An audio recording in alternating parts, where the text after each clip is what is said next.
No, my lawyer said I can't be Stevie Nicks. I'm just a generic, non-specific look-alike. Hey. Welcome to the generic, non-specific Stevie Nicks podcast. I'm your co-host, Randy. And I'm your other co-host, Anthony. How you doing, Anthony? I'm doing okay. Yeah, All right. You've got a milestone coming up in a few days. I do. In a few days, I will be okay. Is everybody holding on? You holding on to your seats, people at home? In 4 days, I will be 60 years old. Yay! And Congratulations. and don't tell me I look 40 something unless you mean it. That's all I'm saying. I'm not going to tell you look 40 something. Not you, 30 our something. listeners and viewers. Yes. I'm Do I encouraging sound 60? That's another question. If not wish watching, how do I sound? How well do I sound on the generic, non-specific Stevie Nicks podcast? I'm not going to be the one to say the words "be Arthur," but I don't know. I don't understand, but okay. You sound like we talked about this, that sometimes your voice has dropped. It has, because I have a thyroid problem. That's the cause of it, Randy. That's what I found out. Oh my God. Tell me more. It causes your voice to deepen. That's one of the symptoms. It will not go back, though, he said. It will not go back. Yeah. But over the last 10 years, I told Randy, it's like my voice is getting deeper.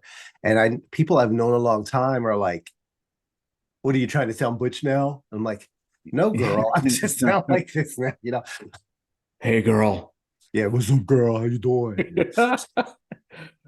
But anyway, to celebrate, we're recording this episode of the podcast right before Christmas, because Anthony will be celebrating, and I will be in New Orleans, which is really great because that ties into today's discussion of In Your Dreams, starring the horse and I don't know who that is. I know it's supposed to be. This is Stevie's drag persona, Photo La Shop. Because I'm like, who that? Yeah. That. I remember that was the big deal when the cover was, released online. Yeah. Nobody thought it looked like Stevie. So this isn't just you and me. I honestly thought it was one of her goddaughters she's always talking about. Maybe. Right? Oh, wow, right. Look at that family resemblance. Nope. Right. So here's the thing that bugs me, and this bugged me about Trouble in Shangri-La a little bit too. But this is the first time this has been out on vinyl. Right. And so these covers, this cover in particular, I'm sure was shot digitally, and it just is not. When they blew this up for vinyl. So maybe they don't have the original digital, or the digital photos back then weren't good enough resolution or whatever. Got it. Something, because all I know is that horse is giving her side eye. That's all I'm saying. Yeah. Like, yeah, that's Stevie Nicks over there. Yeah. And I'd like to point out that again, Ms. Nicks. Yeah. If you're a few years older than I, you should also be like, I can't fucking read these liner notes. What's wrong with you people? I know we needed a booklet. We really needed a booklet. But the inside looks so beautiful. It is. The inside is gorgeous. Wait, is that Stevie with an owl in her house? And for those who don't have the album, the vinyl collection, this is the record label graphic, because there wasn't one before. That's right. Right? That's right. But she looks beautiful in these photos, and in the back with producer Dave Stewart of the Eurythmics. Yeah, so let's just run down real quick. The album was released on May 3rd of 2011, 30 years to the day that Belladonna was released. And 10 years after Trouble in Shangri-La. But do we know why? Yes. Why yes, did we she do. Wait so long? So part of this is what I covered in the blog, because one thing about this album is that between the marketing and the internet and everything, there's a lot about this album, and there was so much promotion behind it. She was all over, but the schedule got messed up because she was sick for a little while. Yeah. That, yeah. But so allegedly, the story goes that and I'm going to say it's 2005, but it could have been 2008. Anyway, Fleetwood Mac was on tour in Australia, and Stevie went to the hotel theater to screen Twilight New Moon, and she was so moved by the movie that she went back up to her hotel room, and she says that she wrote the song Moonlight. What she really did was she reworked a demo from the 1970s called Lady from the Mountain and turned that into Moonlight. Either way, she went to a record company then and said, I'm ready to make an album. And they said, hold up, girl. Records aren't selling. We don't think that's a really good use of your time. Why don't you go on tour instead? And so from 2005 until 2011, like she had been discouraged by her label. And finally, and then she also bought a house, which we'll talk about a little bit, and then decided it was too big and she didn't want to live in it, but she couldn't sell it. The market had crashed. So then she re-meets Dave Stewart because he asked her to guest on a pilot for a talk show for HBO. And the pilot didn't get picked up, but they recorded the episode and Stevie played like this 15-minute Rhiannon. And after that, she had asked him, hey, would you like to work together on an album? And so here we are. They start recording the album, and that's kind of the genesis of how Tom Petty had passed. No, because he's still around. Okay, he's still around because Tom Petty was still alive when you and I went to the Gold Dust. That's right. It's the reason I ask is we're going to talk more, but I've always looked at his involvement in this album, Stewart, as like low quality, non-specific, generic Tom Petty. And if given he was alive, I bet he was thinking the same thing. He was like, I told you, you don't need anybody else. That's pure speculation. I've never read it, never thought it, but and we shall talk about that in more detail. Yes. This is her fifth album to debut in the top 10 out of the seven. Street Angels one. What's the other? Other Side of the Mirror? No. Nope. What was it? It was very close. Rock a Little. It debuted at 12 instead of in the top 10. Oh, wow. And Street Angel was 45. Yeah. And didn't even deserve that, but that's what I thought. No. And when I was reading up about it, I found reviews that said this was her best solo album, period. Yes. I do not agree, but I find that interesting. Yes. I don't know that best is, but I rank it very high. I rank this album very, very high. Well, to me, there's Street Angel and everything else. I don't really, sort them. Right. Sure. Yes, Brian, that's what I said. He said what he said in his Beat Arthur voice. But yeah. So yeah. All right. What do you think overall of this album? Oh, I thought it was a pretty good album. I mean, I think I can't even put it, if I have to rank them, if there's like a line where they're going to say you can't listen to it anymore, it's got to go below her early stuff. If only because I have such a strong sentimental life attachment to it. You know what I mean? Yeah. I think Trouble in Shangri-La is above this too. Mm-hmm. Okay. So I think Belladonna Wild Heart and Trouble in Shangri-La are my top tier, and then the rest are my middle tier, and then there's the other one. The other one. There's the other one. That's fair. That's the fair. Professor and Marianne. Yeah. Yeah. And the rest all by itself. Yes. I love this album. There's a lot of nostalgia for this. Also, just a lot of things that were going on. Oh, there's a lot of great stuff on here. I don't mean to say I don't like it or I didn't. Oh, no. I don't think so at all. Okay, cool. But I have very strong emotional attachments to when the album came out and that period in my life, and some things that we'll talk about that relate to that a little bit. But anyway, and I'm going to try not. And I'm going to try not to make Randy cry a couple of times. Yeah, start the clock now. Yeah, because I know some of these songs are so beloved to you, and you know that I'm like girl, what's wrong with you? Yes. But no, it's just and listening to it again over the last few days, like from beginning to end, really reminded me of how much I love this album. Um, and listening to it on vinyl, which the first song, especially, we need to talk about. Uh, Let's that do it.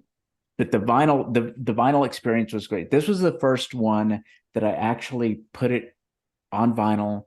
I turned it way up and I just laid there in the floor in front of the console. That's what I did. I laid on my bed. Yeah, and I had Yeah. it all the way up. That's so And funny. We did not that, know this, everyone. This is just the at Randy and do these things, and I do these things often. do you know what it's A called? cheese sandwich riding on a horse for lunch, going northeast with a clown. Yeah. Did I? Right. It goes from the items of clothes we buy to Right. experiences we have. It's crazy. And we call it our psychic bond. That's right. Hashtag Like psychic bond. And it happens so often. So that's so cool that we did this. and it's the first one I did like that. Yeah, me too. Me I too. laid on my mattress. I had my little notepad and my pen. Yeah. I discovered I couldn't write up for long because the pen would stop. Right. But So the Secret album, Love. yeah, album kicks off with Secret Love, which is a demo from the 70s. And there's a really good interview that she did with Jim Ladd, who just passed away, by the way. Jim Ladd did. But when she's talking about this album, that it had actually been offered to Fleetwood Mac back during the very first Fleetwood Mac album. And it didn't go to there. And then one of her musicians from Belladonna told her that they recorded it for Belladonna too, but she doesn't remember that, and I can't find it anywhere. So somebody out there, if you know, should let us know. But it's been knocking around for a while. Here's what I want to bring up before we get into this. Our good friend Jeffrey Christian was at the Storytellers taping in 1998, and he got to ask Stevie a question about demos and bootlegs and if she was ever going to record them, and she gave a pretty nice answer, and then she started recording some demos, starting with Trouble in Shangri-La. But she always referred to the demos out there like she hated the internet, she hated the fact that her demos were out there and all of that stuff. But with Secret Love, that's how they found it, was like it was on the internet and somebody in her group discovered it, and that's how it ended up on this album. And in the documentary, she mentions that. So she's had a change of heart since then. But we'll thank Jeffrey for getting that ball rolling. Get her, that's right. Grease that wheel. Yes. All right. I kind of know what you're going to say about this, but go ahead. No, I you go first, and then I go first with your opinion, then tell me what my opinion is. Okay, I'll tell you what I remember you saying before. Yes. I love this song. I think it's a really fun, it's a very Fleetwood Mac-y kind of song. It's very like traditional, and it's a great way to start the album because it hooks you in with something very familiar, right? And I love the melody, and I love the lyrics, and I love the video. And the video has a very circus atmosphere, which really speaks to me. Because the same year that this album came out, there was a book that came out by Aaron Morgenstern called When did you read it? The Night Circus. And I'll talk more about it, but Okay. so I really liked it. And I remember that you and I have had conversations on more than one occasion about how you feel like was subpar, and that you hated the video because she is like on a doll stand and she only moves from the waist up. Yes. What I did for this album was I tried to rate each album on a scale of like 1 to 5 stars in my brain. Okay. And I thought about how it would do standalone in my brain and how it did as part of the album. And then I gave it the higher score. Like, look at me being methodical and scientific. Right. That's something I would do.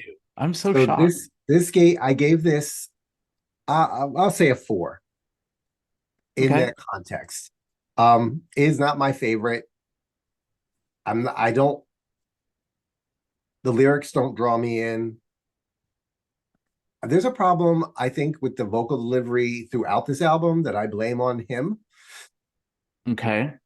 And I shouldn't say throughout, but I'll talk about it as we get to different songs, where it's just like there's this flat monotone of her voice. There's not a lot of punching or hitting or ups and downs. It's just and I felt like that was here, but I still liked it. My favorite part, I don't mean it the way you're going to interpret it, is how abruptly it ends. Yeah. I don't know why I love that so much. It's just like, okay, so there you go. So it's not an awful song. It's just that definitely it doesn't deserve to be on Street Angel. We'll put it like that. Okay. Well, I'll take But that. I'm still I like, like I like the abrupt ending too. yeah, So and so you listened to it on vinyl. I did. Yes. Okay. So Well, yes. Go ahead. Go ahead.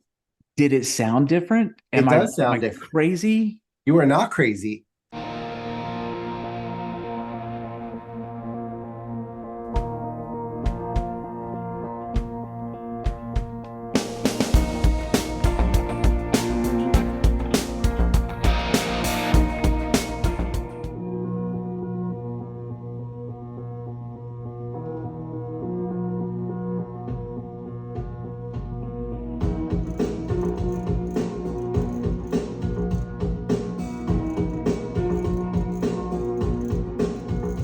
Science, again, to the rescue. Randy mentioned that it sounded different on vinyl, and I hadn't listened yet. So I recorded it using my phone to my phone from the vinyl, and then I recorded it from Spotify.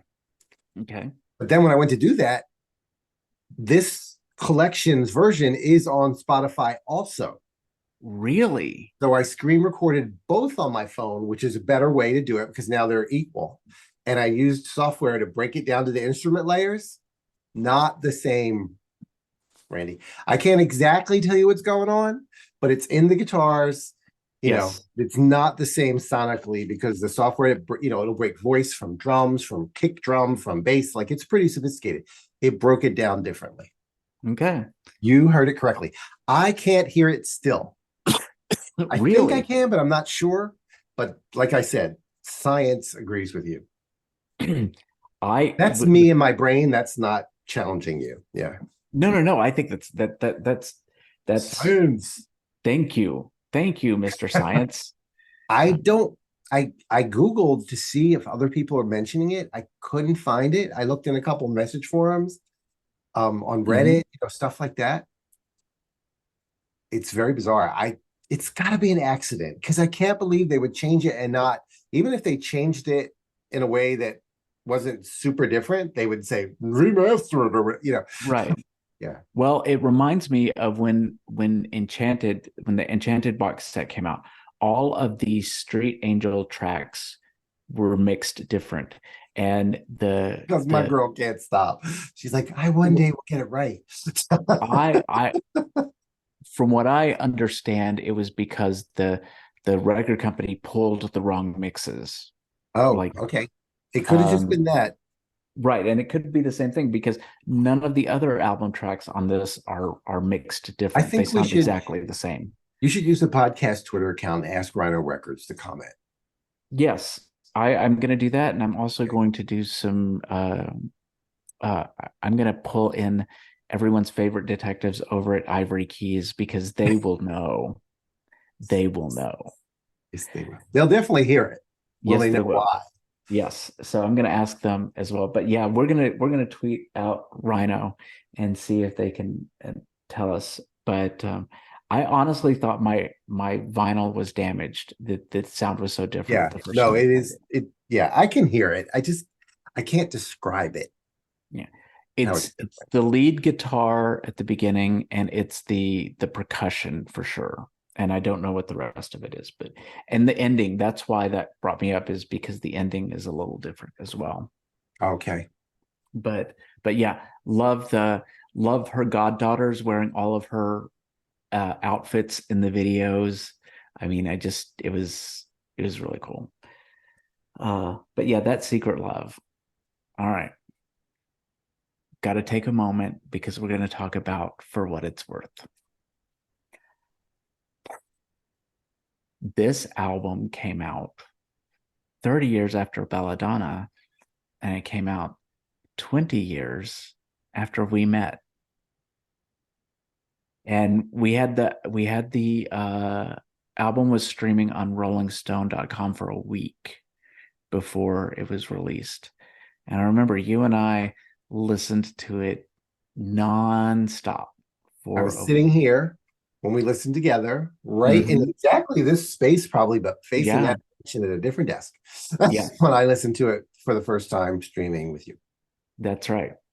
And a few days after, you just texted me one morning, and all you said was, from now on, For What It's Worth is our song. Is that okay? Mm. And it of course it was. Yeah, You saved my life. I won't forget I it. won't forget it.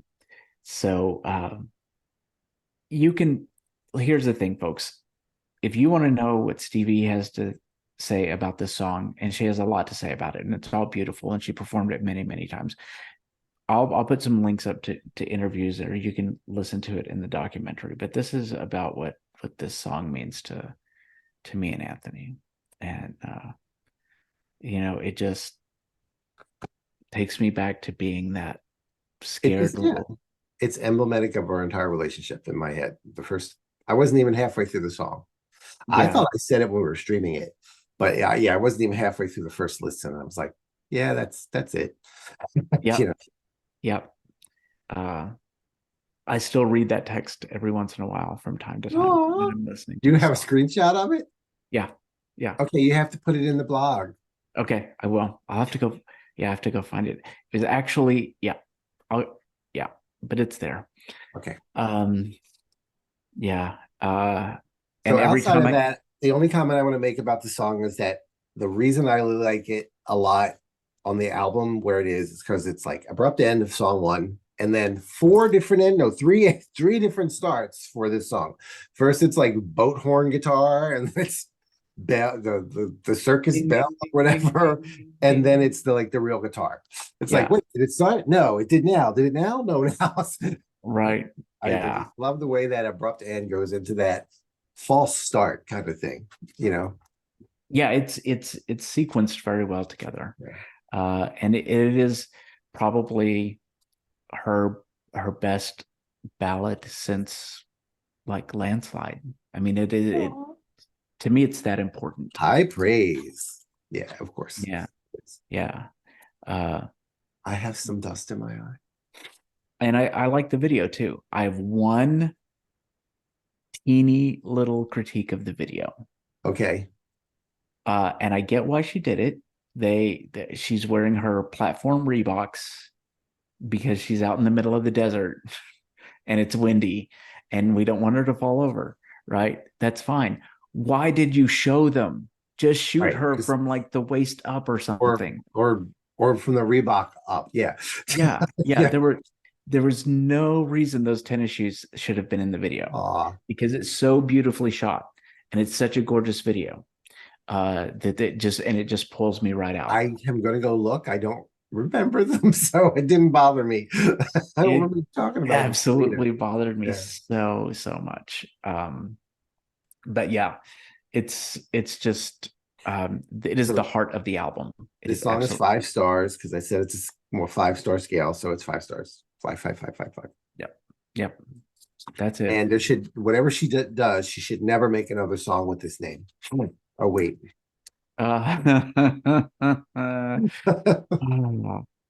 Why did she do that? Because I say, hey Google. Right. Oh yeah. And it's like, no, the other one. Yeah. The other one. Yeah. Yep. But this goes on all my playlists. I listen to it all the time, and I can't listen to it without thinking of my best friend who's sitting here right now. So, all right. Ditto at you. Ah, okay.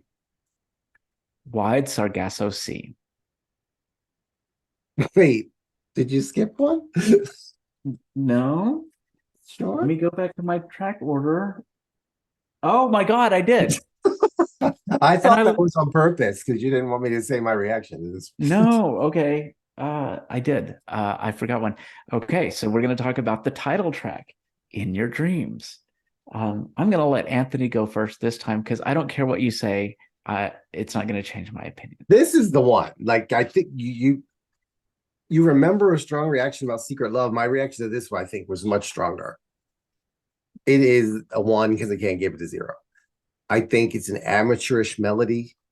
I think it musically sounds weird. The nerve of her to drop a belladonna lyric into this song, I just didn't like it. Oh, and like at the 2 minute mark, those I always call them Astro guitars. Mhm. I, this song belonged on Street Angel. That's my opinion. Yes, Okay, don't cry, Randy. somebody mark the time because Randy's starting to cry. I love this song I so know much. you do. I know that. It makes me so happy. You remember in Rock a Little when we were talking about If I Were You, and it was such a positive, uplifting song, and Stevie Yeah. doesn't write positive, uplifting songs. This is the other one. This is the other one. Come in out of the Okay. darkness. It's a beautiful day. And I can't listen to it without my body moving Right. and really getting that message and feeling warm inside and knowing that out of the tragedy is comes something beautiful. Um, and do you know where the genesis of this song was? I don't remember now. I'm Okay. sure I've heard it a million times, but I'm old in my brain. When she was on tour for Trouble in Shangri-La and 9/11 happened Oh, and okay. she went back out on tour and she was very nervous about that. And her sound guy said, "Don't worry, I'm just at the other end of this line." And he was, talking about he was always going to make sure she sounded good and everything. And so she took that and wrote that lyric, just on the other side of this night. And so that's where it comes from. Oh. I thought those are great, and I love the guitars. I love the vocal. I love everything about this, And and I I'm hate. loving that you love it. I am. But I Well, just hear it and I go, what the? Yeah, I'm sorry. I yeah, I it's wanted to just always be there for you and make you happy. it does. It makes me so very happy. Um, there was one more thing I was going to say about it, and now I can't remember. I don't want you to because it'll make me look even more worse. Oh, boo boo, you don't need my help. To look more worse, I do. I set the bar. I don't want you to Yeah, right. elevate it. Though. No, it's just it's a fun oh, I remember because she performed it at the beginning of the In Your Dreams tour and she dropped it like 3 shows in, and I was always disappointed by that because and she always drops 1 or 2 new songs at the beginning of a tour anyway, but I wanted to hear that live. Yeah. And I think she replaced it Is it with something is it that because she doesn't like the way it works out live, I guess? I Or don't know. I don't think so. oh, um I don't know. It's very, very bizarre. But anyway, I missed that I didn't get to see it live. Okay, now let's go into Wide Sargasso Sea.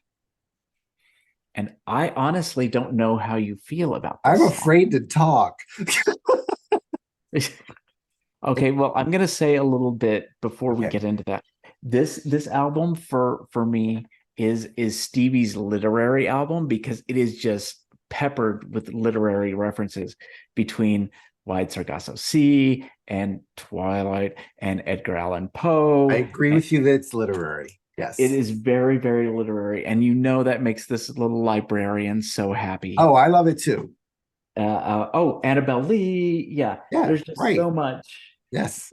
that's in here and so I love, and I love the fact that we didn't even know this song existed until it showed up on this album, and it was written like in the 80s, right? Because Okay. all of us Stevie junkies, we all think we already know the songs before they show up, and then Right. she surprises us with something.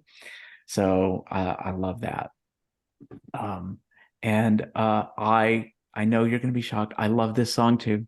It's funky, it's fun, it's good to dance to. I love the drum beat of Dance it. to. Oh my God, there's something wrong with my ear then.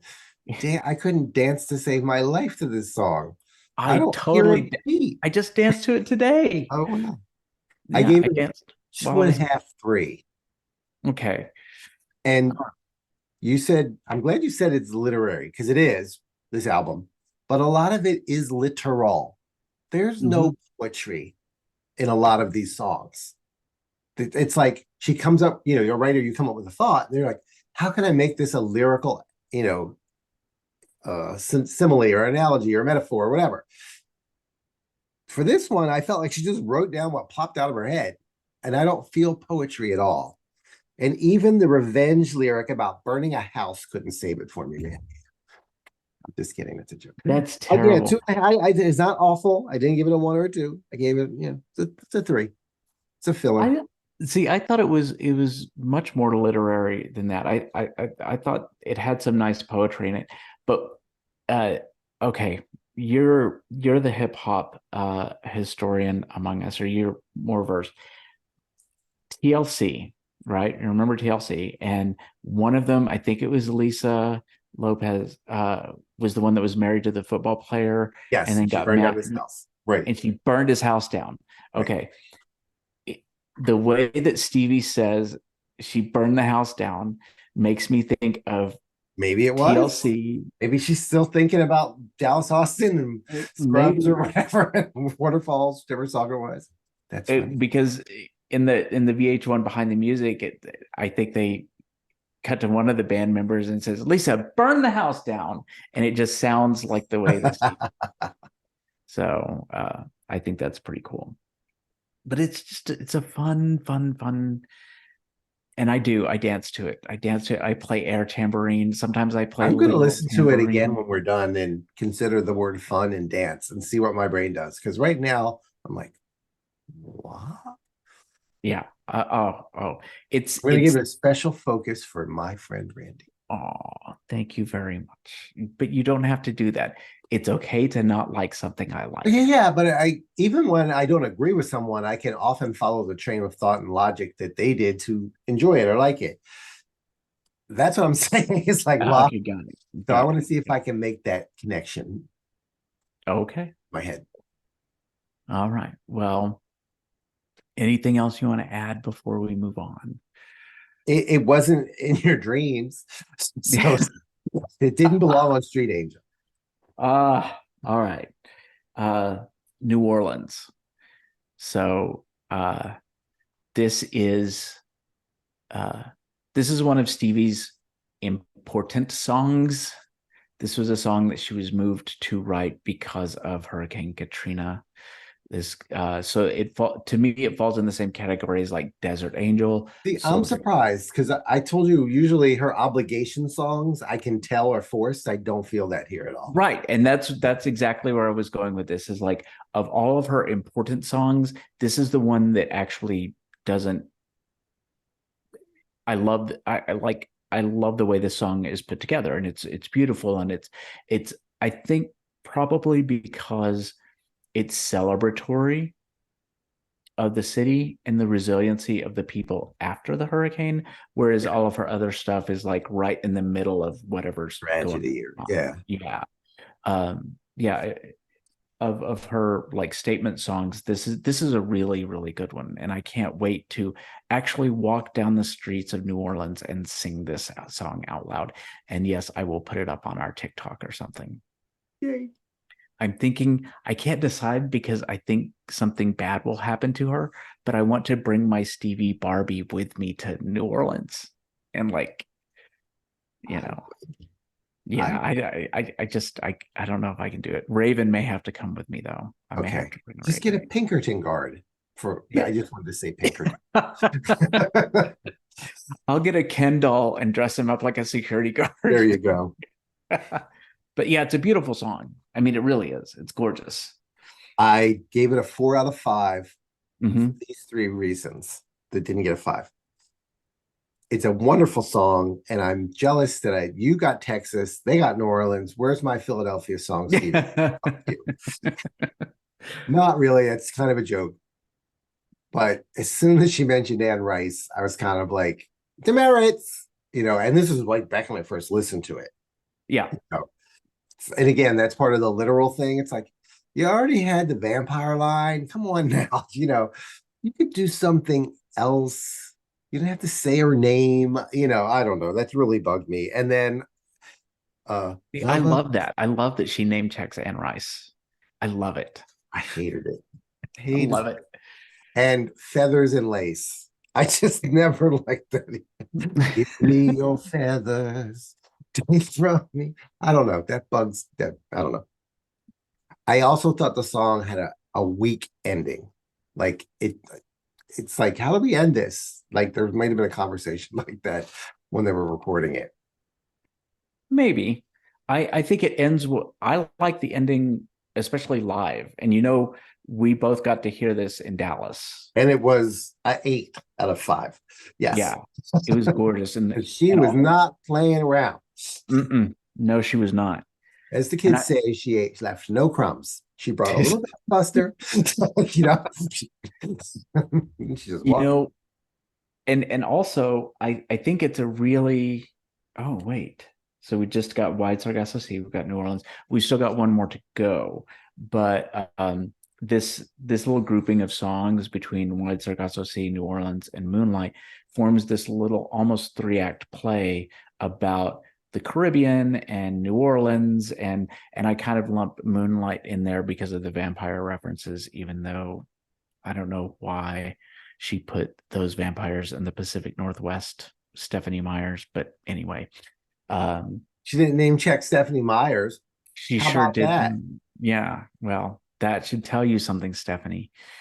But yeah, it's a gorgeous song. I love it. It's beautiful. And I like to brush by Anne Rice too, but she died, so now I can't. But I do have a signed Anne Rice book over there, so there you go. There you go. You can brush by that while you're there. Bring that. Yes. Okay, Moonlight. Yes, I gave it a 4. Uh-huh. Even though the fake inspiration for it annoys me. But I didn't know that it was potting around all that time. I knew about the, what was it called? Lady from the Mountain? Mm-hmm. I knew that was a demo, but I never realized this was the same thing. Yeah. It's been a long time since I'd listened to it. I guess if I listen to it now, I go, oh yeah, duh. But, yeah, it's basically the same song with a bridge and some verses that are new. I mean, but the lyrics and the melody are almost exactly the same. And I love this song too. I think it's great. The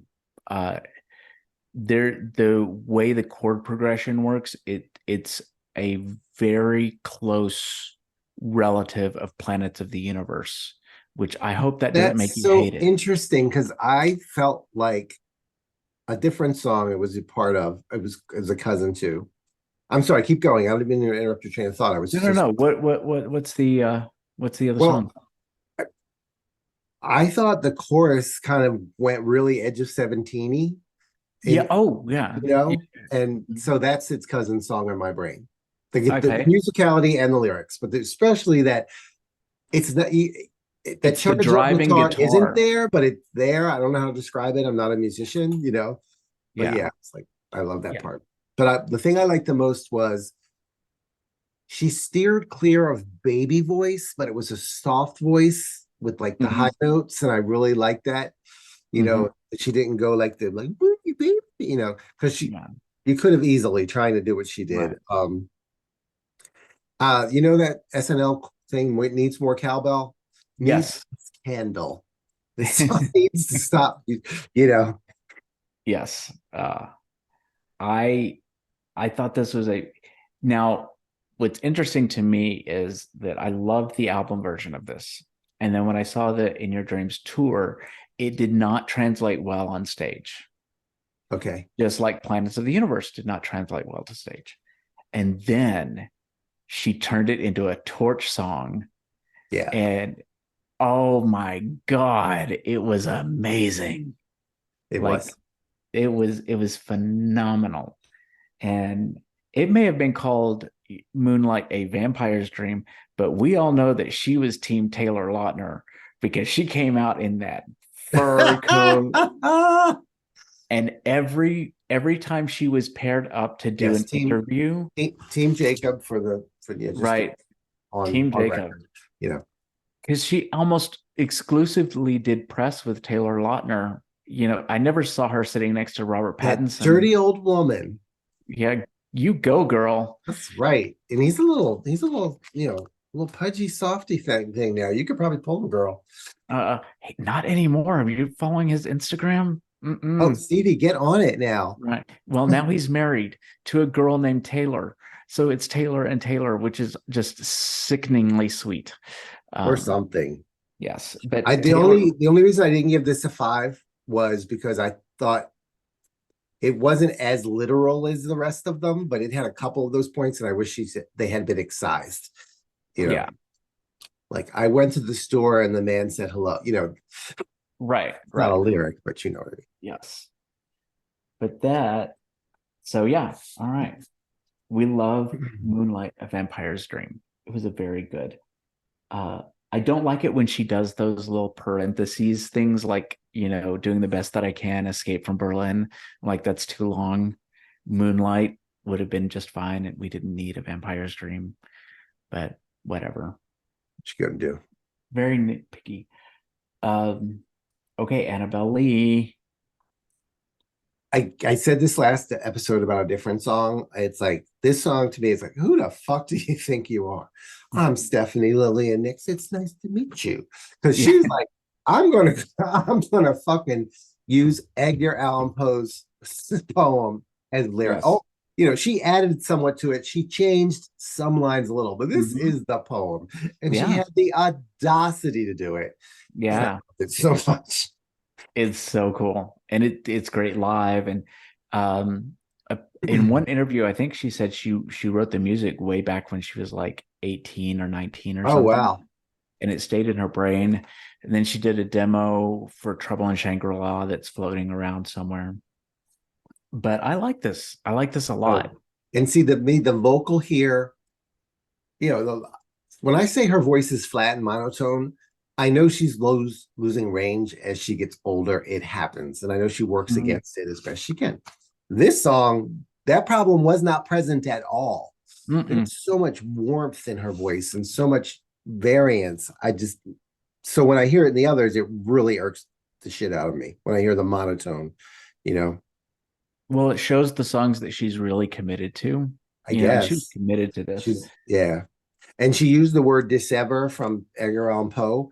And I want to know if that's the only pop song ever written and recorded on vinyl that has the word dissever in it. Yeah. And also she mentions angels in this one. I don't know if I missed, I know there's at least 3. Mhm. My friend that you had interviewed before, he wants me to keep track of them. Oh, yes. Yeah. Yes. Make sure you do that. We need to keep track of our angels.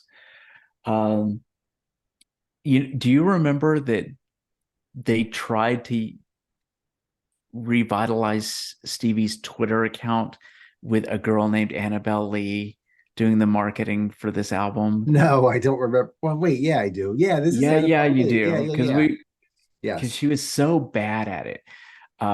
So I hope in my head canon, what happened was that somebody in Warner Brothers marketing came up with this idea and shoved it onto an intern who didn't know who Stevie Nicks was Or who Annabelle Lee was. or who Annabelle Lee was. Because if it was somebody who actually knew all of that and did Oh, that wow. for a Yeah. job, I'm going to be really upset. So I'm hoping it was someone who wanted to be an influencer and got a job at Warner Brothers. Mm. Yeah.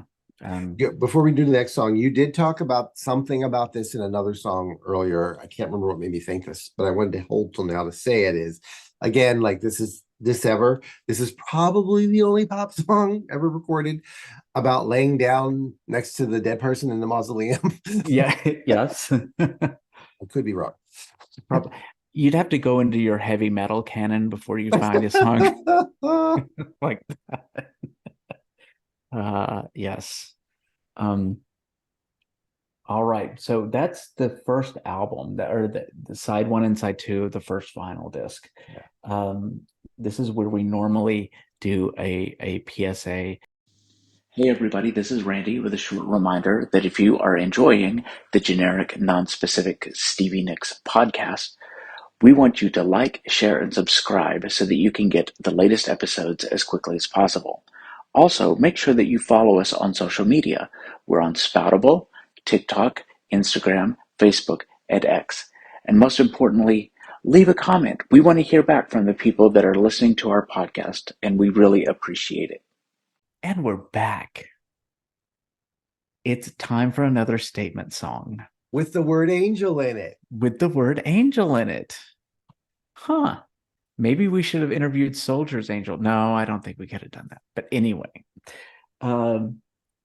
so I had a real 180 about this song, but because I think it's better than Desert Angel, although I love Desert Angel for the same reasons, because I was born in the desert and I know how it feels there.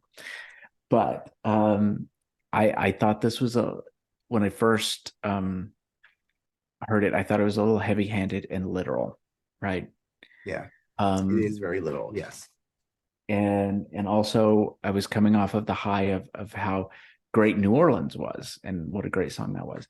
But again, putting this vinyl on, turning it way up, and laying down on the bed and just really absorbing the song, it's actually incredibly moving, and you can really feel the pain in her voice. This song, it's obvious from the performance, but also just from the lyrics that even though it is a little literal, that this topic means a great deal to her. We've read that, we know that, but when you read the lyrics, when you hear the lyrics, it's hard not to go.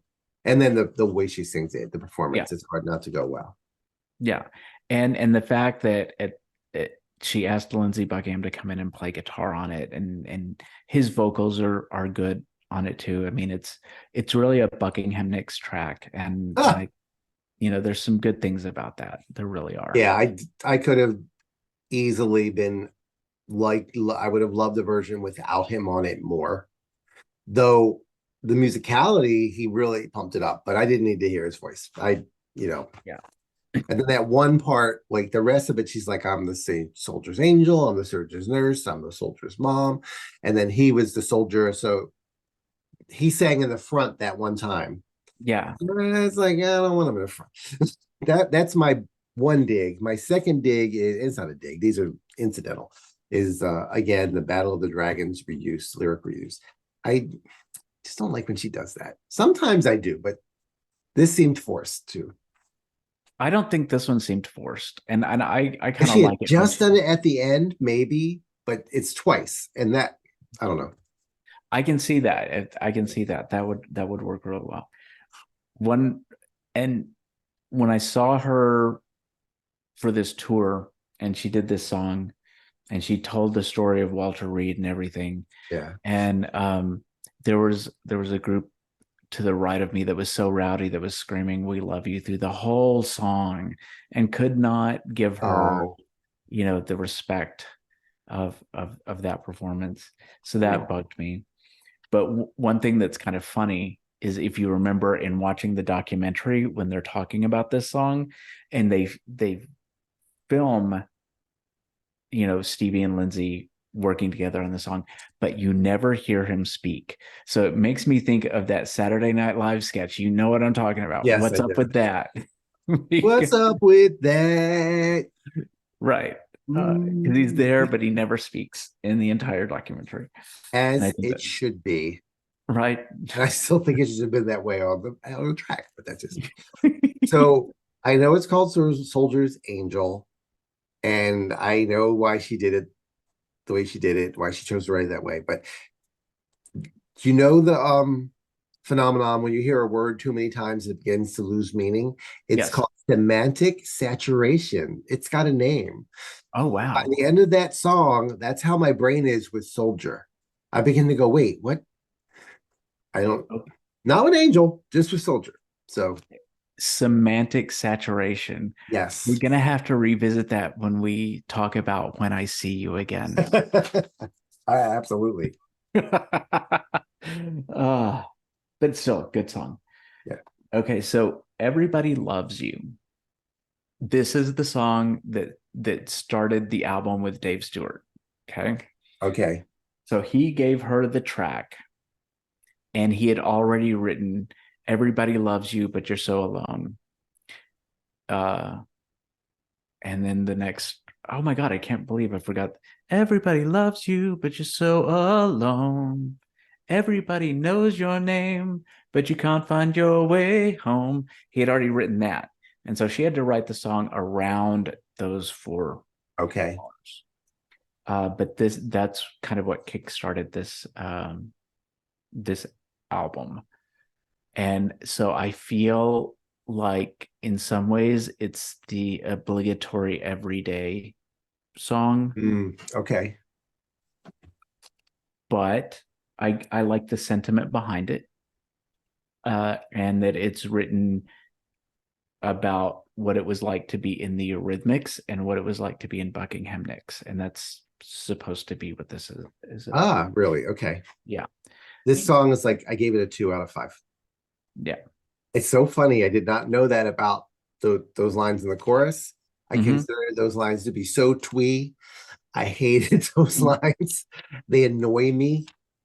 So you're ringing a bell right now. I was look at me, right? Yeah, And like at the 3 minute 15 second mark, the guitar just did the sound of it is just bizarre to me. the solo. And then this no, and then the solos after Okay, that. And the solos double twee, you know, to me. And okay, that was when today I was like, oh, this isn't a Stevie Nicks album. This is Dave Stewart trying to get a comeback. That's what I okay. decided. And for a lot of the songs I didn't like, I think he's the problem. Really? Okay. Yep. See, I know a lot of other people that think the same way, but I actually think they work really well together. And actually, in an interview 2 weeks ago, Dave Stewart said Stevie just called him about another project. She So needs to stop that shit because no, I don't think their voices go together. I don't think his writing style and hers go together. And I think that's some of the lyric stuff I don't like. And then I don't think he's a good producer for her voice because I, you know, I thought it was so flat in so many places. I heartily Cheryl disagree. Crow would have whipped that shit out of her. Well, I agree with that. Sheryl Crow's better, but I think it was a great pairing. I think they have a lot of the same sensibilities, and I think he pulled her into more of a and I don't mean this in a derogatory fashion, but this album is very slick. It's slickly produced. It's very kind of glossy, and I Yeah. don't think that that's a bad thing I think necessarily. it's a bad thing for a Stevie Nicks album. Yeah, I You I know, the don't. way I want to hear and what I want to hear, you know, Mhm. just I and disagree. that's I think you're hearing it in my reactions. I'm not saying you're wrong and I'm right. I'm just Yeah. saying No. the wiring is slightly different. Yes. Yes. But Speaking of songs that should have been on Street Angel, hey, all right, go on. You go first. no, for our audience, this next song, Randy loves it. It's such a big deal song to him. This is one of my like what? Again the flatness thing. Um, I know Randy's going to tell me different, and he'll have to sit there and diagram with me. But there isn't a melody in this song. It doesn't have one. I can't hear it. And this is one of the ones it's like so literal. This must be first stage Mabel Normand disease.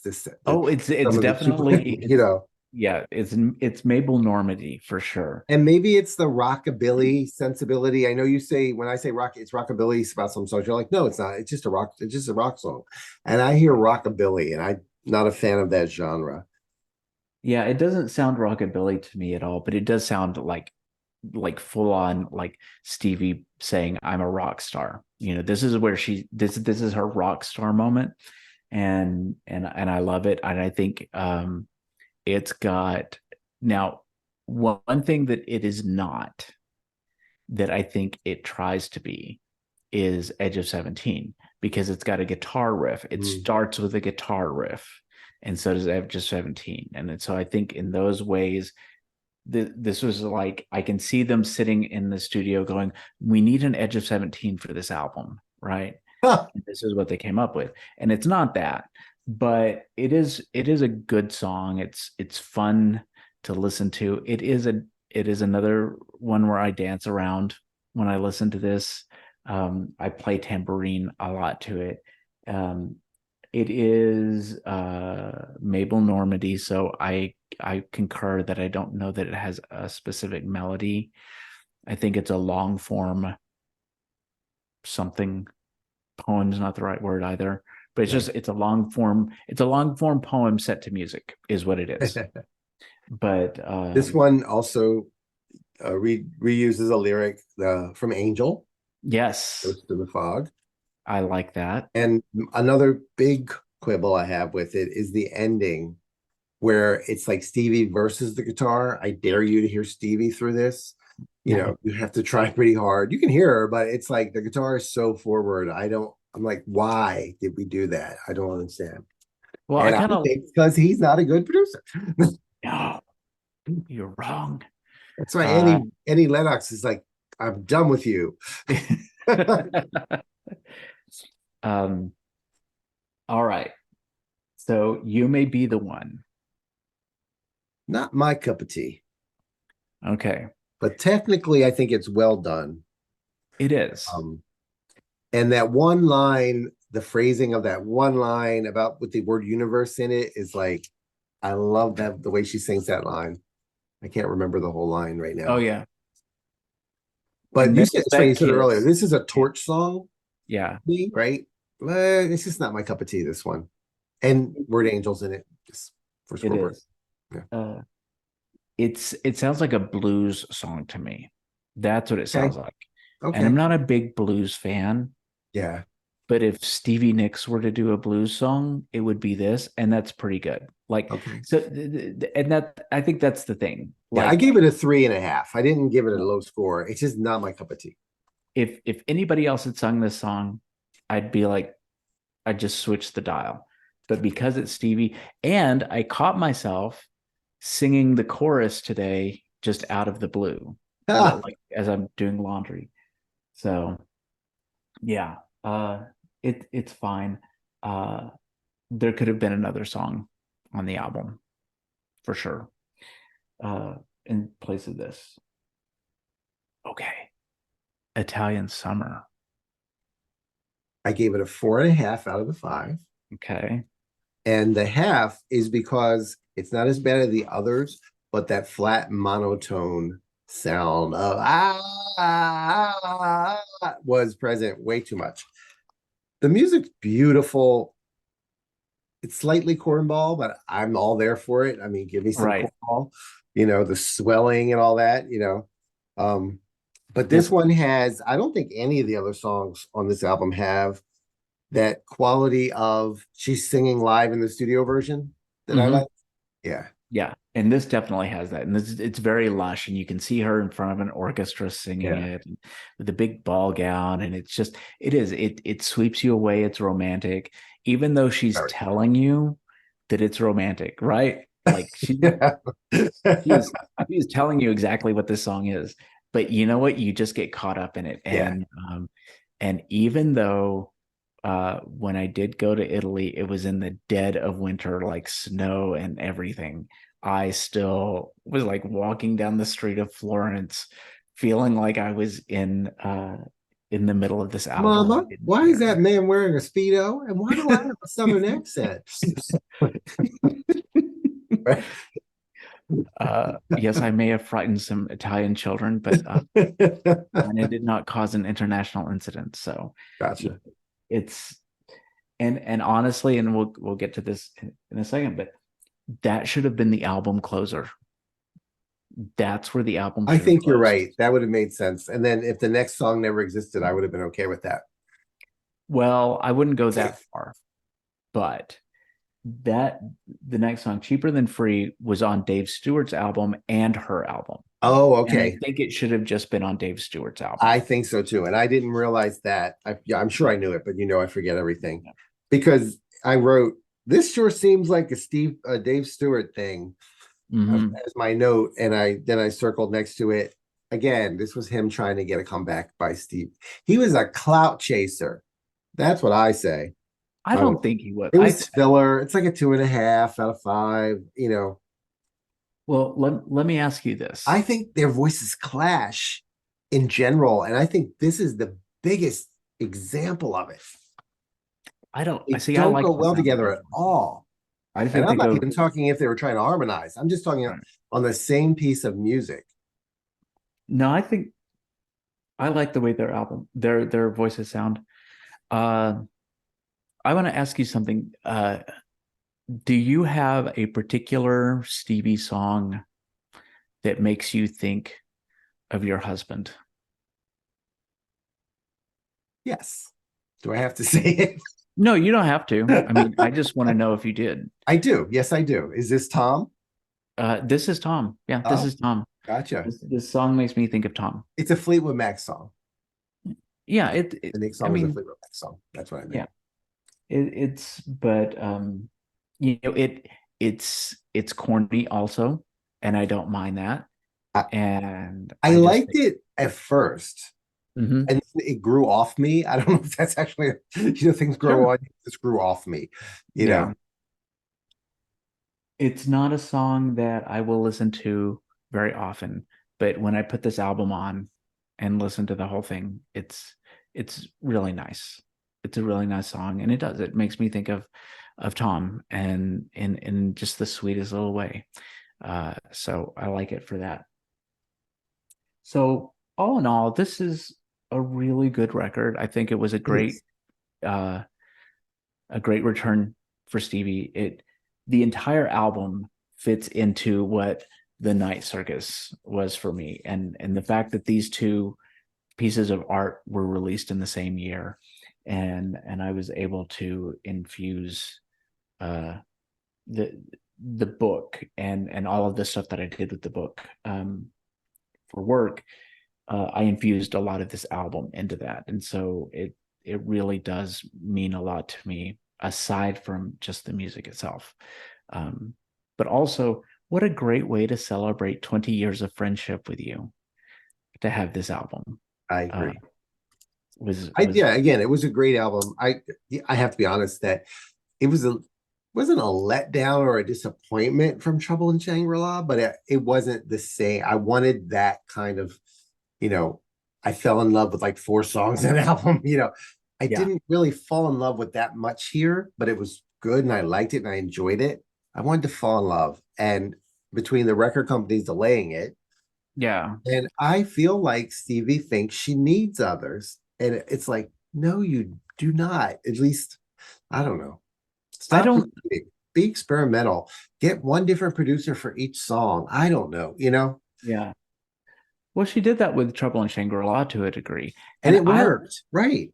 Yeah, and I actually like that Trouble in Shangri-La and In Your Dreams exist in their own time space. Like they are related because they're both Stevie Nicks albums.